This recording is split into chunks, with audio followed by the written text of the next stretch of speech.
Audiblio. En la descripción de este video encontrarán algunos códigos limitados que les permitirán obtener el audiolibro gratuito en audible.com.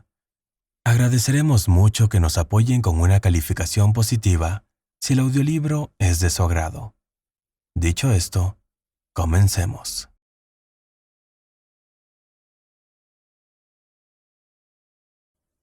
Como un hombre piensa, así es su vida.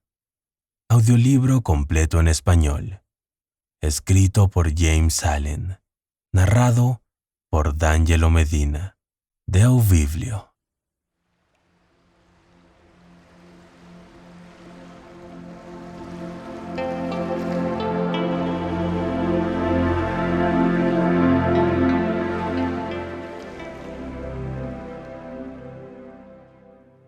Prefacio. Este pequeño volumen, resultado de la meditación y de la experiencia, no pretende ser un texto que agote el ya muy tratado tema del poder del pensamiento. Es sugestivo más que explicativo, siendo su objeto el de estimular a los hombres al descubrimiento y percepción de la verdad de que ellos son los modeladores de sí mismos. En virtud de los pensamientos que eligen y que estimulan, que la mente es el maestro, tejedor tanto de la vestidura interna, el carácter, como de la vestidura externa, las circunstancias, y que así como han tejido hasta aquí en la ignorancia y el sufrimiento, puedan ahora hacerlo a la luz del conocimiento y de la felicidad. James Allen.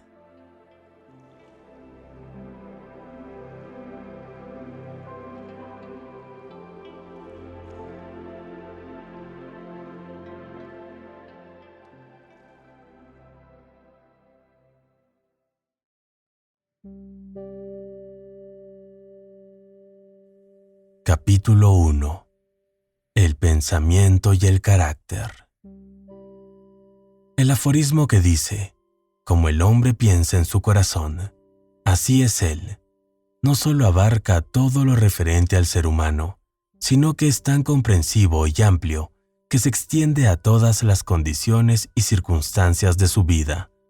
El hombre es literalmente lo que piensa, siendo su carácter la suma total de todos sus pensamientos. Así como la planta nace de la semilla y no podría existir sin esta, así todos los actos del hombre nacen de las semillas ocultas de su pensamiento y no podrían aparecer sin ellas. Esto es igualmente aplicable a aquellos actos llamados espontáneos o no premeditados, como a aquellos que se ejecutan deliberadamente.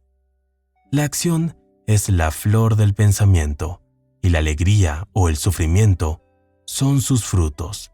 De este modo, el hombre cosecha los productos dulces o amargos de su propia labranza. El pensamiento nos ha formado. Lo que somos, por él fue forjado y construido. Si la mente del hombre contiene malos pensamientos, el dolor lo sigue como la rueda tras el buey que la arrastra. Si persevera en pureza de pensamiento, la alegría lo acompaña como su propia sombra, inevitablemente. El hombre no es una creación artificial, sino que se desarrolla por ley. La causa y el efecto son tan absolutos e indesviables en el reino oculto del pensamiento, como lo son en el mundo visible y material. Un carácter noble y perfecto no es obra del favor o de la casualidad, es el resultado natural del continuo esfuerzo en el buen pensar, el efecto de una asociación largamente cultivada con el pensamiento de la perfección. Mediante el mismo proceso, un carácter vil y bestial es el resultado del continuo hospedaje de pensamientos bajos. El hombre se forma o deforma a sí mismo. En la fragua del pensamiento, forja las armas para su propia destrucción, como ahí también elabora las herramientas con que construye para sí mansiones celestiales de felicidad, fortaleza y paz. Mediante la buena elección y verdadera aplicación del pensamiento, el hombre asciende a la perfección divina. Mediante el abuso y mala aplicación de él, desciende a un nivel más bajo que el de la bestia. Entre estos dos extremos están todas las graduaciones del carácter, y el hombre es el artífice y señor de ellas. De todas las hermosas verdades restituidas y traídas nuevamente a luz en esta era, ninguna más alentadora o más fecunda en esperanza y valor que esta, que el hombre es el amo de su pensamiento, el formador de su carácter, el hacedor y moldeador de sus condiciones, de su medio ambiente y de su destino.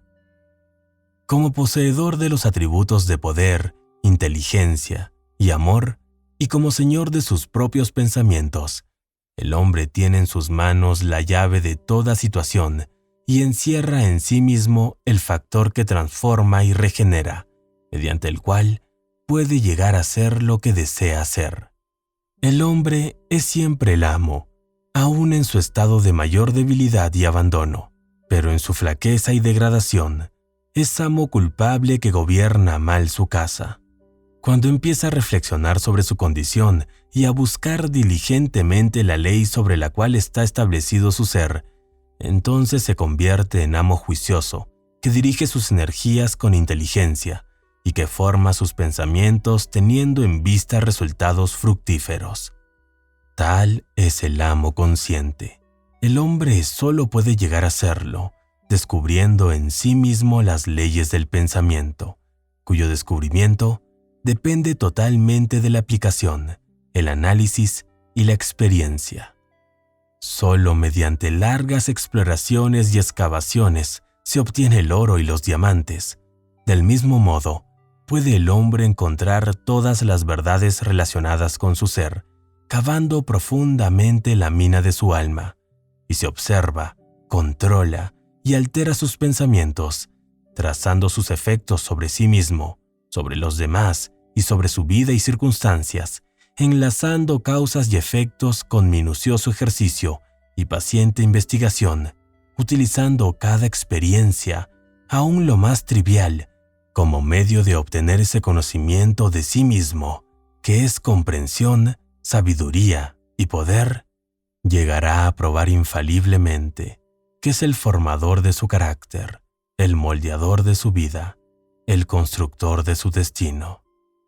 En este sentido, más que en ninguna otra, es absolutamente cierta la ley que dice: el que busque encontrará, y a aquel que golpeare le será abierto, pues solo con la paciencia, el ejercicio y la asidua insistencia puede el hombre penetrar al templo del conocimiento.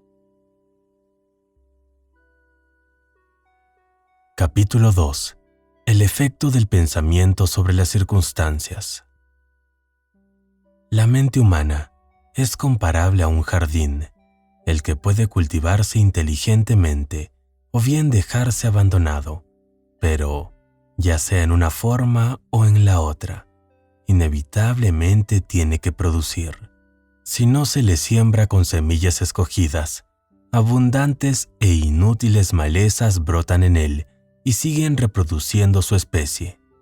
Tal como un jardinero cultiva su terreno, manteniéndolo libre de malas hierbas, desarrollando en cambio los frutos y flores que necesita. Así puede el hombre cuidar el jardín de su mente, desmalezándolo de todos los pensamientos errados, inútiles e impuros, llevando hacia la perfección el cultivo de las flores y frutos de los pensamientos rectos, útiles y elevados. Siguiendo este procedimiento, tarde o temprano el hombre descubre que él es el maestro jardinero de su alma, el director de su vida. También descubre dentro de sí las leyes del pensamiento y comprende con exactitud siempre creciente cómo operan las fuerzas y los elementos mentales en la formación de su carácter, circunstancias y destino. El pensamiento y el carácter son uno, y como éste solo puede manifestarse y descubrirse gracias a las circunstancias y al medio ambiente, siempre se observará que las condiciones de vida de una persona están en relación armónica con su estado interno o mental. Esto no significa que las circunstancias en que se encuentre en un momento dado sean la indicación de todo su carácter, pero sí que esas circunstancias están tan íntimamente relacionadas con algún elemento vital de su propio pensamiento, que por el momento dichas circunstancias son indispensables para su desarrollo. Toda persona se encuentra en la situación en que está, en virtud de la ley que gobierna su ser. Los pensamientos que ha amalgamado en su carácter la han conducido a esta situación. En la disposición de su vida no hay ningún elemento de casualidad, sino que todo es resultado de una ley que jamás yerra.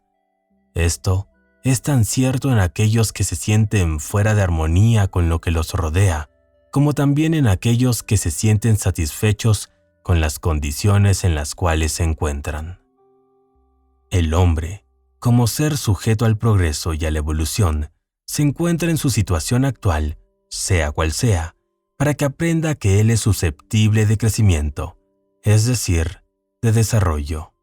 Y a medida que aprende la lección espiritual que cualquier circunstancia encierra para él, ésta desaparece y da lugar a otras. Las circunstancias maltratan al hombre mientras éste se cree víctima de condiciones externas, pero cuando llega a comprender que él es un poder creador y que puede gobernar el terreno y las semillas ocultas de su ser, de donde brotan las circunstancias, entonces llega a ser el verdadero dueño de sí mismo. Que las circunstancias brotan del pensamiento, lo sabe todo aquel que por cierto tiempo haya practicado el dominio de sí mismo y la purificación de su ser, pues habrá notado que la alteración de las circunstancias de su vida ha sido en proporción exacta con la alteración de su condición mental. Tan cierto es esto, que cuando un hombre se dedica seriamente a remediar los defectos de su carácter y hace rápidos y marcados progresos en este sentido, pasa rápidamente a través de una serie de vicisitudes. El alma atrae aquello que secretamente alberga, aquello que ama como también aquello que teme. Alcanza la cumbre de sus aspiraciones más anheladas o cae al nivel de sus deseos más impuros, siendo las circunstancias que se le presentan los medios por los cuales ella recibe lo que le pertenece, es decir, lo que corresponde a su íntimo sentir. Toda semilla de pensamiento sembrada voluntariamente o que hemos permitido caer y arraigar en la mente, produce aquello que le es propio, floreciendo tarde o temprano en la acción, aportando sus propios frutos de oportunidades y circunstancias. Los buenos pensamientos aportan buenos frutos, los malos pensamientos, malos frutos. El mundo externo de las circunstancias toma forma de acuerdo con el mundo interno del pensamiento, y tanto las condiciones agradables como las desagradables son factores que concurren al bien absoluto del individuo.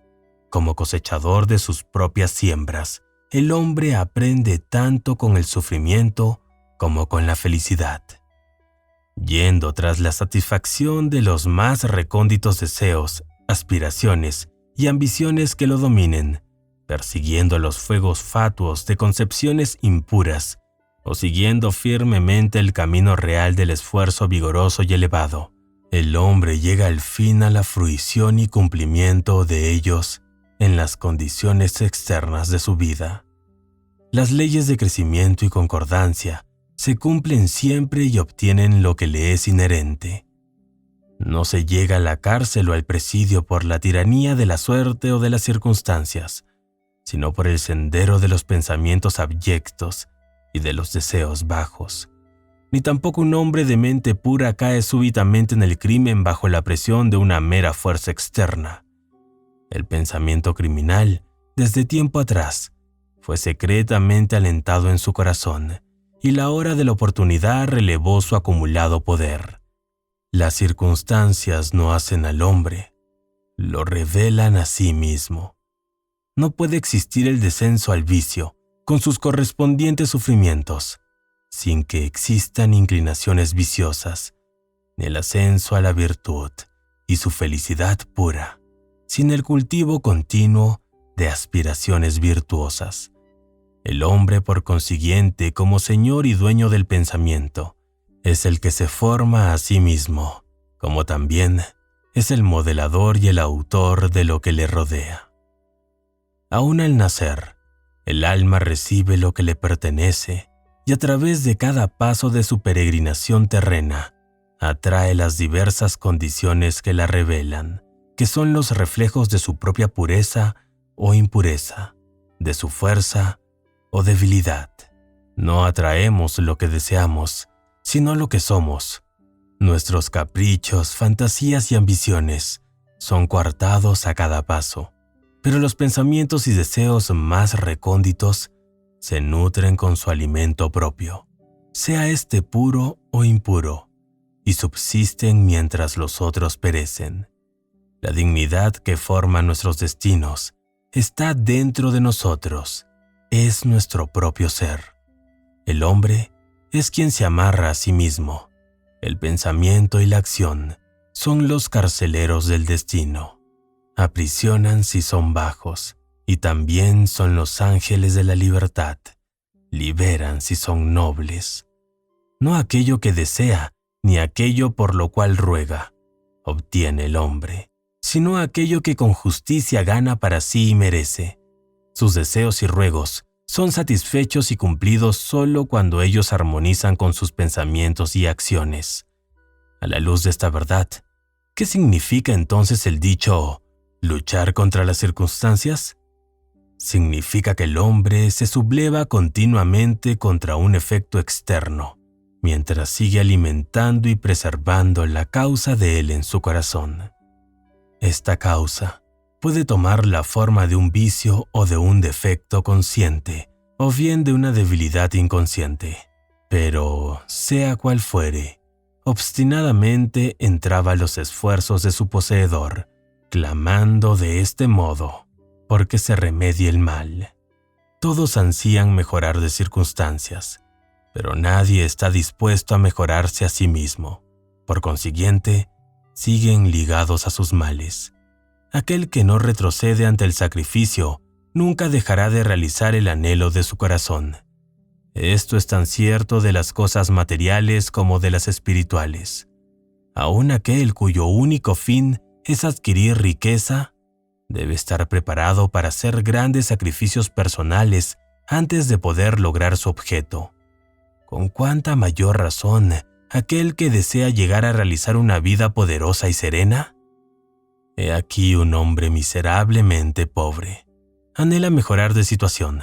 Sin embargo, esquiva el trabajo y lo considera justificado el tratar de engañar a quien lo emplea, alegando que su sueldo es insuficiente.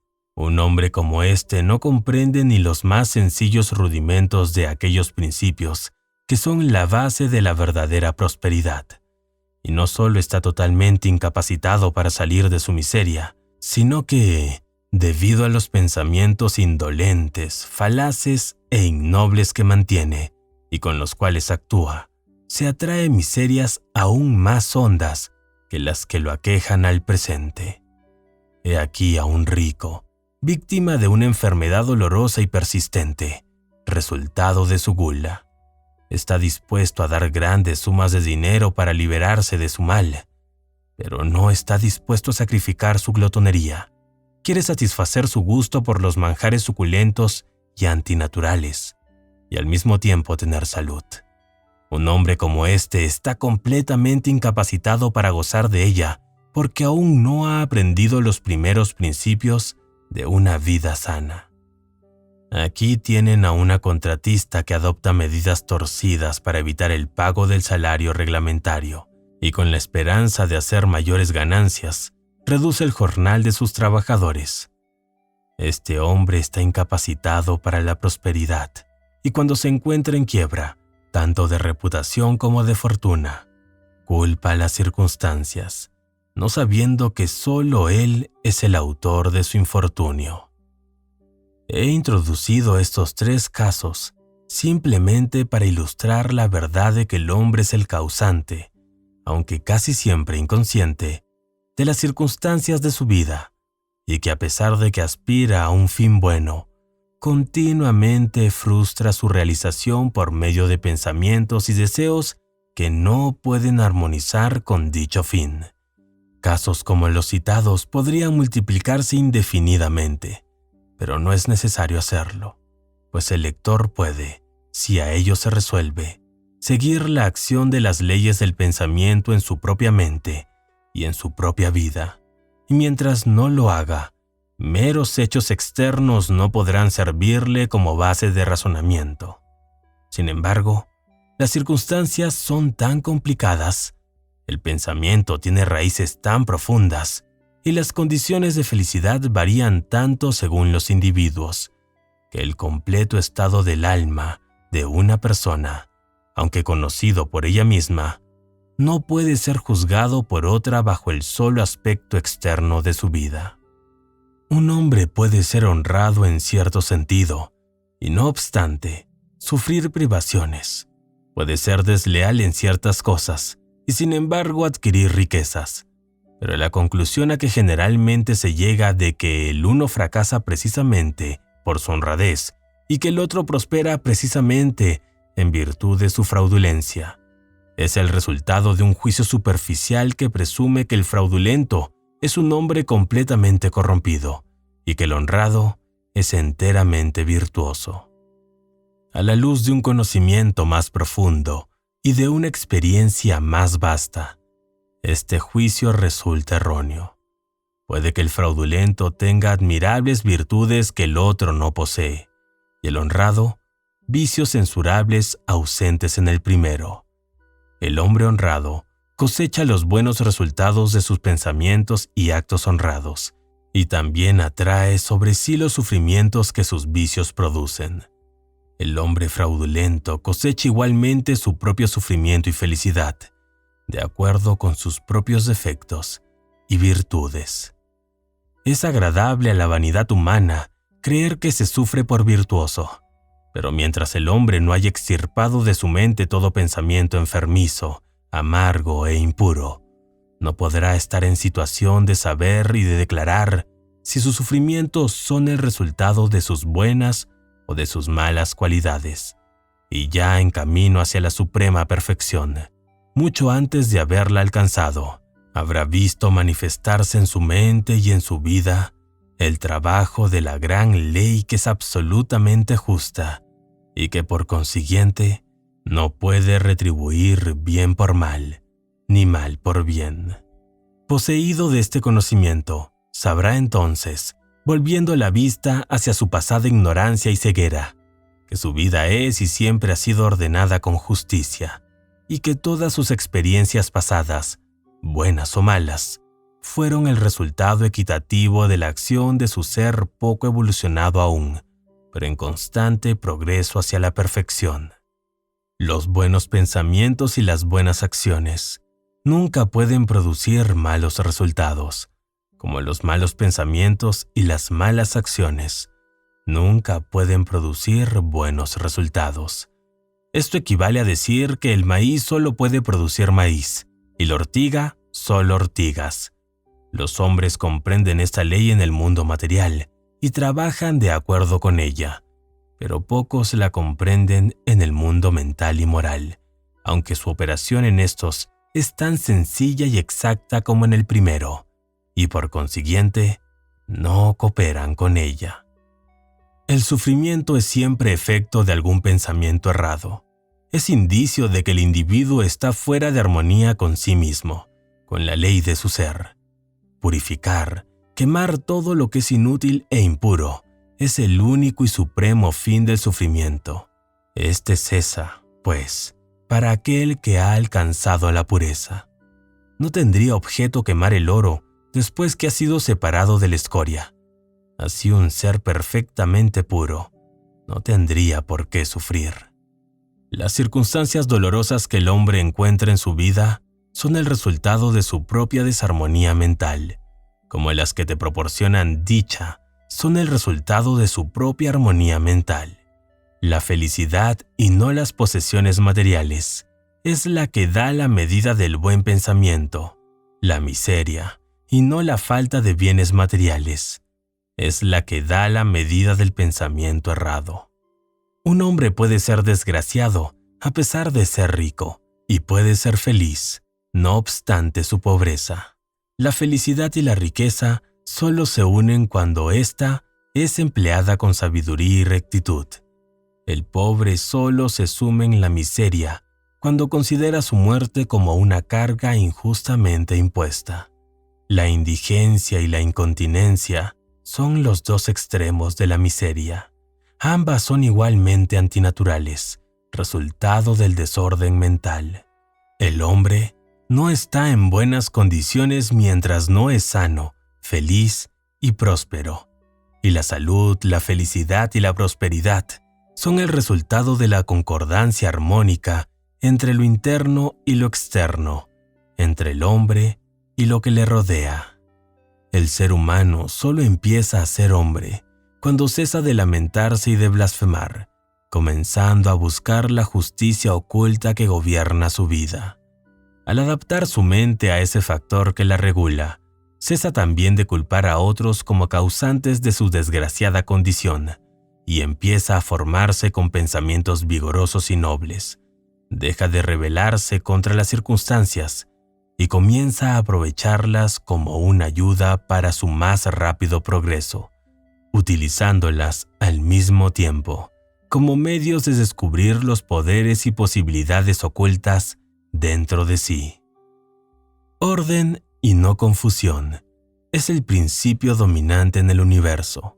Justicia y no injusticia es el alma y substancia de la vida.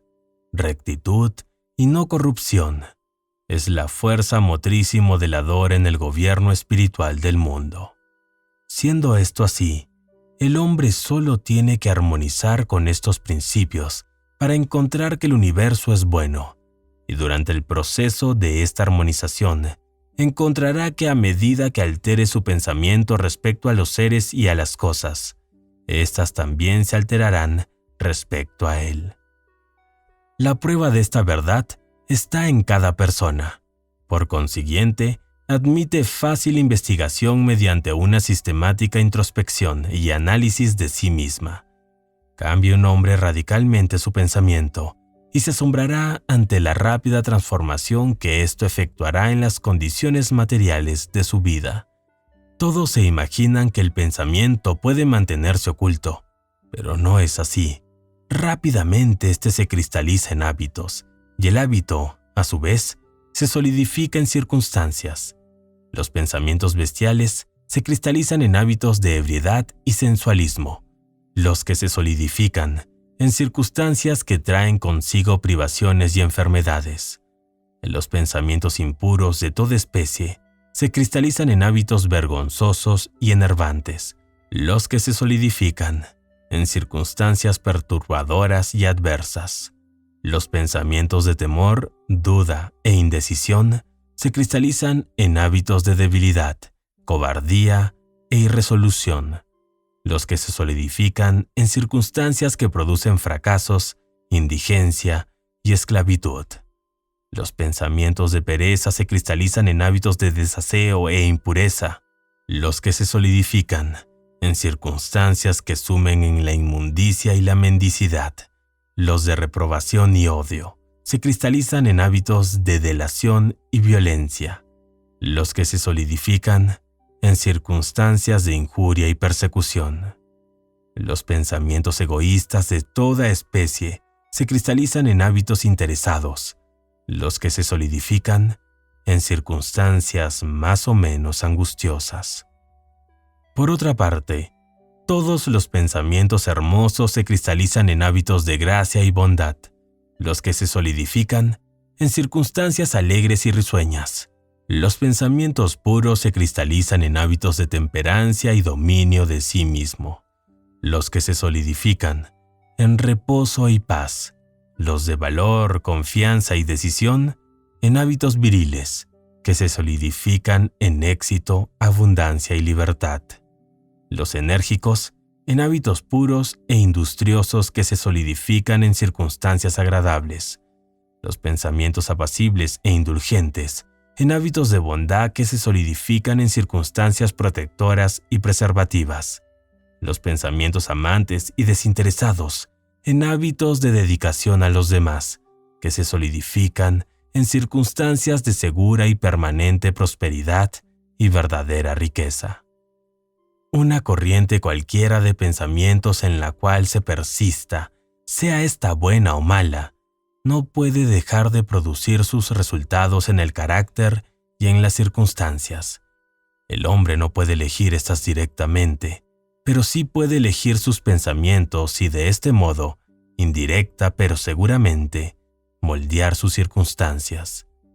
La naturaleza ayuda a todos a satisfacer los pensamientos que ellos más alientan y les presentan las oportunidades que con mayor rapidez traigan a la superficie tanto los pensamientos buenos como los malos. Cese un hombre en sus pensamientos pecaminosos y el mundo entero se suavizará hacia él y estará pronto para ayudarlo. Deje a un lado sus pensamientos débiles y enfermizos, y las oportunidades nacerán de todos lados ayudando a sus enérgicas resoluciones. Aliente los buenos pensamientos, y ningún hado cruel lo atará a la miseria o a la vergüenza. El mundo es vuestro caleidoscopio, y las variables combinaciones de colores que en cada sucesivo instante se presentan son las imágenes primorosamente arregladas de vuestros pensamientos en perpetuo movimiento.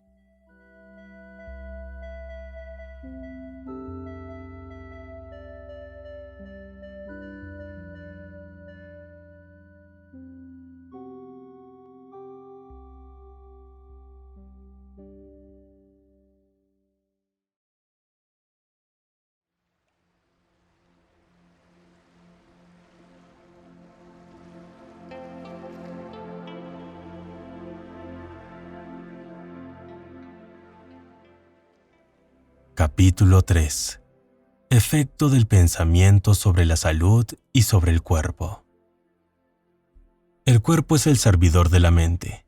Obedece a la acción de ésta, ya sea que dicha acción sea deliberada o automática. Bajo las órdenes de pensamientos ilícitos, el cuerpo se sume rápidamente en la enfermedad y la decadencia, como bajo el imperio de pensamientos alegres y hermosos, se reviste de juventud y belleza. La enfermedad y la salud, lo mismo que las circunstancias, tienen sus raíces en el pensamiento. Si éste es enfermizo, se expresará a través de un cuerpo enfermo. Es sabido que los pensamientos de temor han llegado a matar a un hombre con la misma rapidez que una bala, y continuamente estos mismos pensamientos están matando a miles de personas con la misma certeza, aunque más lentamente. Quienes viven en el temor a la enfermedad son quienes se enferman. La inquietud desmoraliza rápidamente todo el organismo, dejándolo a merced de la enfermedad, y es así que los pensamientos impuros, aunque no satisfechos físicamente, pronto quebrantan el sistema nervioso. Los pensamientos enérgicos, puros y alegres dan gracia y vigor al cuerpo. Este es un instrumento delicado y plástico que responde con prontitud a las ideas con las cuales se le impresiona, de modo que los hábitos mentales producen sus propios efectos, buenos o malos, sobre él. La humanidad seguirá teniendo sangre impura y envenenada mientras siga propagando pensamientos impuros. De un corazón limpio nace una vida y un cuerpo limpio. De una mente viciada procede una vida viciosa y un cuerpo corrompido. El pensamiento es la fuente de la acción, de la vida y de la manifestación. Purifica la fuente y todo será puro. El cambio de alimentación no ayudará al hombre que no cambie sus pensamientos. Cuando éste piense con pureza, ya no deseará alimentos impuros. Los alimentos limpios hacen limpios los hábitos. Los santos que no bañan su cuerpo no son santos. El que ha fortalecido y purificado su mente no necesita considerar el germen malévolo. Si deseas perfeccionar tu cuerpo, vigila tu mente. Si deseas la renovación de aquel, hermosea tus ideas. Los pensamientos de malicia, envidia, contrariedad y desaliento roban al cuerpo su gracia y salud. Una cara agria no es el resultado de la casualidad, sino de los pensamientos de igual especie. Las arrugas que desfiguran se graban por los vicios, la pasión, el orgullo. Conozco a una mujer de 96 años cuyo rostro es radiante e inocente como el de una joven. Conozco también a un hombre aún distante de los 50, cuyo rostro se ha contraído en líneas inarmónicas. Lo primero es el resultado de una disposición de ánimo suave y alegre. Lo segundo es la consecuencia de la pasión y el descontento. Así como no puedes tener una morada sana y agradable si no das amplia entrada al aire y al sol en vuestra habitación, así un cuerpo vigoroso y un semblante alegre, radiante o sereno solo puede resultar de la libre admisión en vuestra mente de pensamientos de alegría, buena voluntad y serenidad. En el rostro de los ancianos hay arrugas formadas por la simpatía, otras por el pensamiento enérgico y puro, y otras grabadas por las pasiones. ¿Quién no puede distinguirlas? Para aquellos que han vivido con rectitud, la vejez es serena, tranquila y declina con la serenidad del sol poniente. He visto hace poco a un filósofo en su lecho de muerte. Era anciano solo en años. Murió tan dulce y serenamente como había vivido. No hay mejor médico que el pensamiento alegre para disipar los males del cuerpo. Ningún consuelo comparable a la buena voluntad puede dispersar las sombras de la tristeza y el dolor. Vivir continuamente en pensamientos de mala voluntad, suspicacia o envidia es confinarse por sí mismo en una celda de prisión. Pero pensar bien de todos, ser alegre con todos, aprender pacientemente a encontrar lo bueno en todos, tales son los pensamientos generosos que forman la portada del cielo. Quien vive en pensamientos de paz para con todos, ha de sentirla en sí, en toda plenitud. Capítulo 4. El pensamiento y el propósito. Mientras el pensamiento no se una al propósito, no habrá obra inteligente y efectiva. En la mayoría de las gentes, la barca del pensamiento va a la aventura sobre el océano de la vida. La falta de objetivo es un defecto, y tal desorientación no debe existir si se quiere evitar catástrofes y destrucciones. Aquellos que no tienen un propósito primordial en su vida, caen fácil presa de las preocupaciones mezquinas, temores y aflicciones, todo lo cual revela debilidad y conduce con la misma certeza que las faltas premeditadas, aunque por diverso camino, al fracaso, al sufrimiento, a la desgracia, pues la debilidad no puede persistir en un universo generador de energías. El hombre debe concebir en su corazón un propósito lícito y dedicarse a su consecución. Debe hacer de él el eje de sus pensamientos. Puede que dicho propósito sea un ideal espiritual o bien un fin material, según el estado evolutivo del hombre al concebirlo. Pero, sea cual fuere, debe él centralizar toda su fuerza mental en el objetivo que se ha propuesto y hacer de este su deber supremo, dedicándose a alcanzarlo y sin permitir que sus pensamientos se distraigan en fantasías efímeras, en inquietudes o imaginaciones. Este es el camino real que lleva al dominio de sí mismo y a la verdadera concentración del pensamiento. Aunque fracase una y otra vez en alcanzar la meta, como tiene que suceder hasta que haya vencido a la debilidad, la fuerza de carácter adquirida será la medida de su verdadero éxito y formará un nuevo punto de partida hacia un futuro poder y triunfo.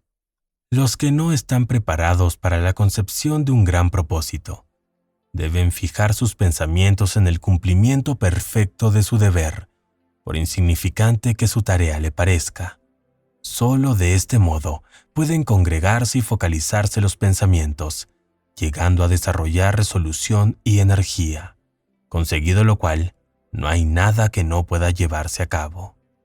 El alma más débil, conocedora de su propia flaqueza y convencida de esta verdad, que la fortaleza de carácter solo puede desarrollarse mediante el esfuerzo y la práctica. Así convencida, empezará de una vez a esforzarse y sumando empeño con empeño, paciencia con paciencia, esfuerzo con esfuerzo. No cesará nunca de desarrollarse y llegará por fin a ser divinamente fuerte. Así como el que físicamente débil puede hacerse robusto mediante una preparación paciente y cuidadosa, así el que tiene pensamientos débiles puede convertirlos en poderosos mediante el ejercicio mental. Dejar a un lado la indecisión y la debilidad y pensar con propósito es ingresar a las filas de los fuertes, que solo ven en el fracaso uno de los senderos hacia el logro de la meta, que ponen a su servicio todas las condiciones y que piensan vigorosamente, intentan intrépidamente y realizan sus fines con maestría.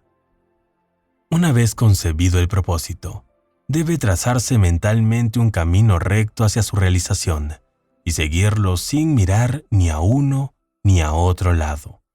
Las dudas y los temores deben excluirse rigurosamente.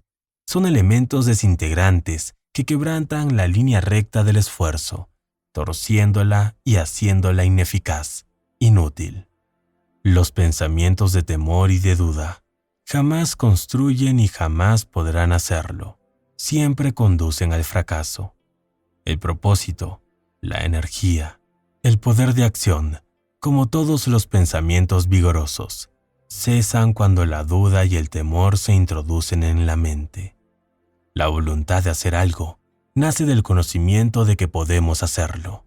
La duda y el temor son los grandes enemigos del conocimiento, y el que los estimula, el que no los destruye, se contrarresta a sí mismo a cada paso. El que ha vencido la duda y el temor, ha vencido al fracaso. Cada uno de sus pensamientos está aliado al poder. Todas las dificultades las aborda valientemente y las vence con sabiduría. Siembra sus propósitos con oportunidad, y ellos florecen y producen frutos que no caen al suelo antes de su madurez. El pensamiento, unido intrépidamente al propósito, se hace fuerza creadora. El que sabe esto ha llegado a ser dueño consciente y talentoso de sus poderes mentales. Capítulo 5. El factor pensamiento en la obra. Todo lo que un hombre hace y todo lo que deja de hacer es el resultado directo de sus propios pensamientos. Es un universo perfectamente ordenado, donde la falta de equilibrio implicaría una destrucción completa. La responsabilidad individual tiene que ser absoluta. Cada uno es responsable de su propia debilidad o energía, de su propia pureza o impureza, condiciones que se generan por acción propia y no ajena, como se suele presumir, y que solo pueden ser modificadas por el que las engendra. Toda condición es propia del que las posee. Su felicidad o su desgracia vienen de sí mismo. Como piensa, así es él. Como siga pensando, así seguirá siendo. El fuerte no puede ayudar al débil si éste no lo desea, y en todo caso, el débil tiene que llegar a ser fuerte por sí mismo, por su propio esfuerzo. Tiene que desarrollar la energía que admira en otro. Nadie sino él puede modificar su condición. Ha sido costumbre pensar y decir, si muchos hombres son esclavos, es porque existe un opresor, odiémoslo. Hoy día, sin embargo, hay entre un número creciente de personas la tendencia a invertir este juicio y decir: existe un opresor porque muchos son los esclavos, despreciemos a los esclavos. La verdad es que esclavos y opresor son cooperadores en la ignorancia, y que, aparentando atormentarse los unos al otro, en realidad solo se atormentan a sí mismos. El conocimiento perfecto constata la acción de la ley en la debilidad del oprimido y en el mal aplicado poder del opresor.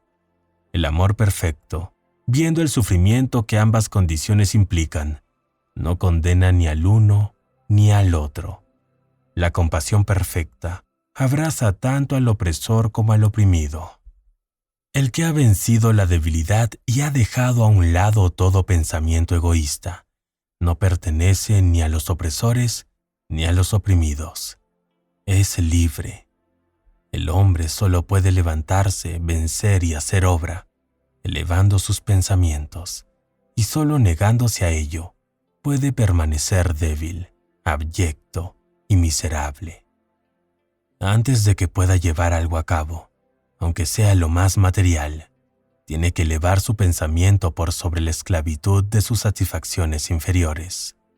Puede que no necesite renunciar a toda animalidad y egoísmo para llegar al éxito, pero en parte al menos tendrá que sacrificar estos goces de su baja naturaleza.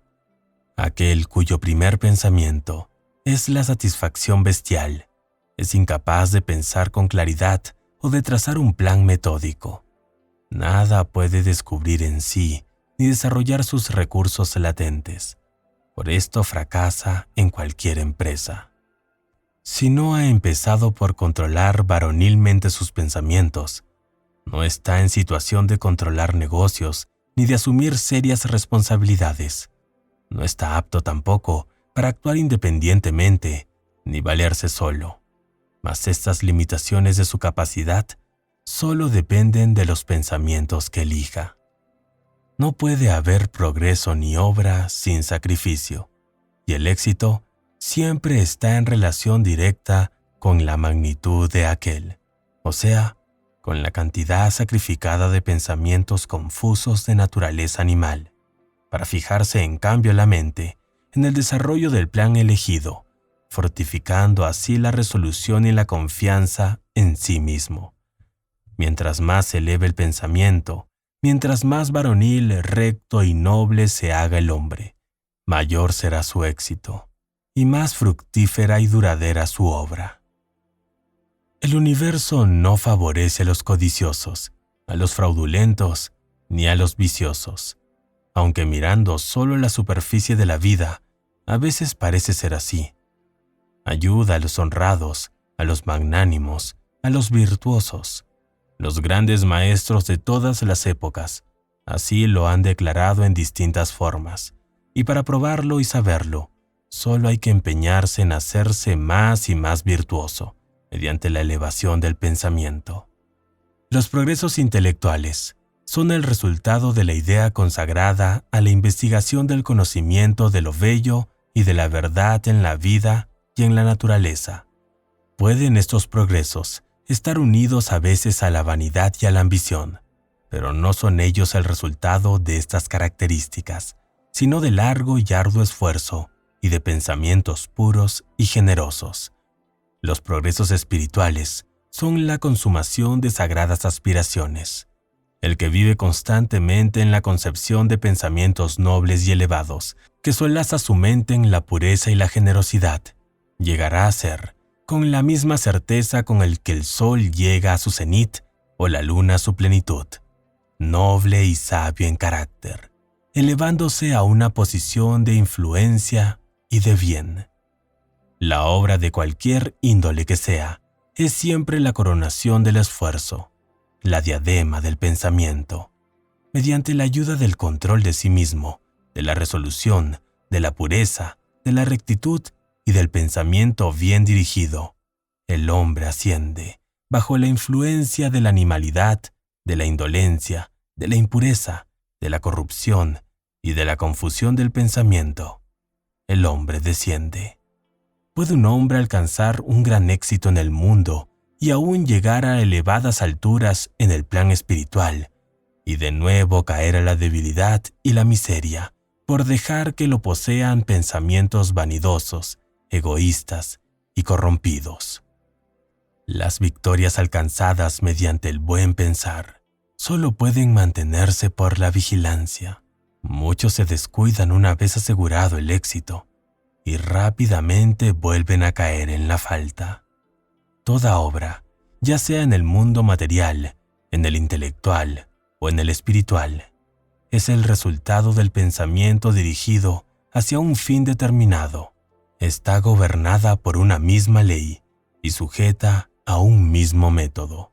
La única diferencia consiste solo en la índole del fin que se persigue.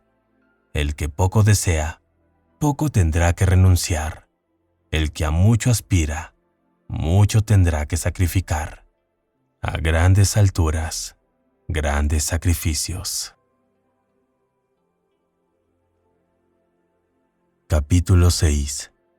Visiones e ideales. Los idealistas son los salvadores del mundo. Así como el mundo visible se sostiene en el invisible, así los hombres, a través de todas sus pruebas, sus faltas e inclinaciones sórdidas, se nutren de las hermosas visiones de los soñadores solitarios.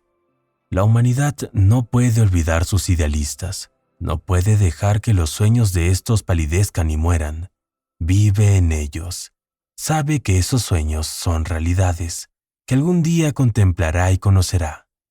Compositores, escultores, poetas, pintores, profetas, sabios. He aquí los constructores del más allá, los arquitectos del cielo. El mundo es hermoso porque ellos han vivido. Sin ellos la humanidad, fatigada, perecería. El que alimenta una hermosa visión, un noble ideal, lo verá realizado algún día. Colón acariciaba la idea de otro mundo y lo descubrió. Copérnico nutría la visión de una multiplicidad de mundos y de un universo más amplio y lo reveló. Buda alentaba el ensueño de un mundo espiritual de belleza impecable y perfecta paz, y entró en él. Ama tus visiones, dale alas a tus ideales, cultiva con amor la música que se agita en vuestro espíritu, la belleza que toma forma en vuestra mente, el encanto con que se reviste en vuestros pensamientos más puros, pues de ello nacerán las condiciones más deleitosas, el ambiente más feliz. De ello, si son fieles y leales, construirán por fin su mundo. Desear es obtener, aspirar es efectuar. Es posible que los deseos más viles del hombre reciban la más completa medida de satisfacción, mientras sus aspiraciones más puras mueren por falta de alimento. Esa no es la ley. En esa condición nunca se podrá obtener. Pide y recibirás. Sueña, y según sean vuestros sueños, así llegarán a ser. Vuestra visión es la promesa de lo que serán algún día. Vuestro ideal es la profecía de lo que por fin daréis a luz. La obra más grande no fue al principio sino un sueño. El roble duerme en la bellota, el ave espera en el germen, y en la más alta visión del alma se anuncia el despertar de un ángel. Los ensueños son semillas de las realidades. Las circunstancias en que te encuentras pueden ser desfavorables, pero no tardarán en cambiar si solo percibes un ideal y luchas por alcanzarlo. No puedes adelantar en el espíritu sin cambiar vuestro mundo exterior. He aquí a un muchacho apremiado por la necesidad y el trabajo, encerrado largas horas en un taller malsano, sin instrucción y falta de todo refinamiento. Pero sueña con cosas mejores. Medita en la inteligencia, en la cultura, en la gracia y la belleza. Concibe y construye mentalmente una condición de vida ideal, la visión de una libertad más amplia y de un fin más grande toman posesión de él. El descontento lo empuja a la acción y utiliza todo su tiempo libre y sus escasos recursos al desarrollo de sus poderes y facultades latentes. Tan grande es el cambio mental producido, que muy pronto el taller ya no puede contenerlo. Ha llegado a estar en tal desarmonía con su mentalidad, que se desprende de su vida como un ropaje que se echa a un lado, y con el desarrollo de oportunidades que encuadran con las miras de sus nuevas capacidades, desaparece de su vida para siempre. Años después, vemos este muchacho ya hombre. Lo encontramos dueño de ciertas fuerzas mentales que maneja con gran influencia y poder casi sin igual. En sus manos, mantiene las cuerdas de gigantescas responsabilidades. Habla, y las vidas cambian a su palabra. Hombres y mujeres penden de ella y templan sus caracteres a su influencia. Y como el sol, llega a ser un centro fijo y luminoso alrededor del cual giran innumerables destinos. Ha realizado la visión de su juventud. Ha llegado a unificarse con su ideal. Tú también, joven lector, realizarás la visión buena o mala de tu alma, no el vago deseo, pues siempre has de gravitar sobre aquello que secretamente más ames. En tus manos serán puestos los resultados exactos de tus propios pensamientos. Has de recibir lo que hayas merecido, ni más ni menos. Sea cual sea tu situación actual, o caes, o permaneces, o te levantas con tus pensamientos, con tu visión, con tu ideal. Te harás tan pequeño como tu deseo dominante, o bien, como lo dice tan hermosamente Stanton Kierkegaard Davis, puede que seas tenedor de libros, y en un momento dado salgas por la puerta que tanto tiempo ha parecido una barrera a tus ideales, y te encuentres ante el público. La pluma todavía atrás de la oreja, las manchas de tinta aún en tus dedos, y ante él se desborda el torrente de tu inspiración. Puede que seas ovejero, llegarás a la ciudad, palurdo y admirado, vagarás bajo la intrépida dirección del espíritu, y has de llegar al estudio del maestro, que después de un tiempo te dirá: nada más puedo enseñarte. Y entonces serás tú el maestro, tú que hace poco soñabas grandes sueños mientras conducías tus ovejas. Los inconscientes, ignorantes y desidiosos, viendo solo las apariencias de las cosas y no las cosas en sí, hablan de suerte, de fortuna, de casualidad. Viendo a un hombre hacerse rico, dicen: ¡qué afortunado es! Observando que otro llega a ser un intelectual, exclaman: ¡qué favorecido! Y fijándose en la santidad y vasta influencia de un tercero, agregan: ¿cómo lo ayuda la suerte a cada paso? No saben de las pruebas, los fracasos y las luchas que estos hombres han enfrentado voluntariamente para obtener su actual experiencia. No tienen idea de los sacrificios que han hecho, del indomable esfuerzo desplegado, de la fe ejercitada para llegar a vencer lo aparentemente insuperable y realizar la visión de su alma. No saben de la oscuridad y de las angustias, solo ven la luz y la alegría, y lo llaman suerte. No ven la larga y penosa jornada, sino que solo contemplan la meta agradable, y la llaman buena fortuna. No comprenden el procedimiento, sino que perciben el resultado y lo llaman casualidad. En todo lo humano hay esfuerzos y hay resultados, siendo la fuerza de lo primero la medida de lo segundo. La casualidad no existe. Dones, poderes, posesiones materiales, intelectuales o espirituales, todos son frutos del esfuerzo, son pensamientos ya completos, fines cumplidos, visiones realizadas. La visión que glorificarás en tu mente, el ideal que entronizarás en vuestro corazón. Esto es lo que formará vuestra vida. Esto, lo que llegarás a ser. Capítulo 7. Serenidad.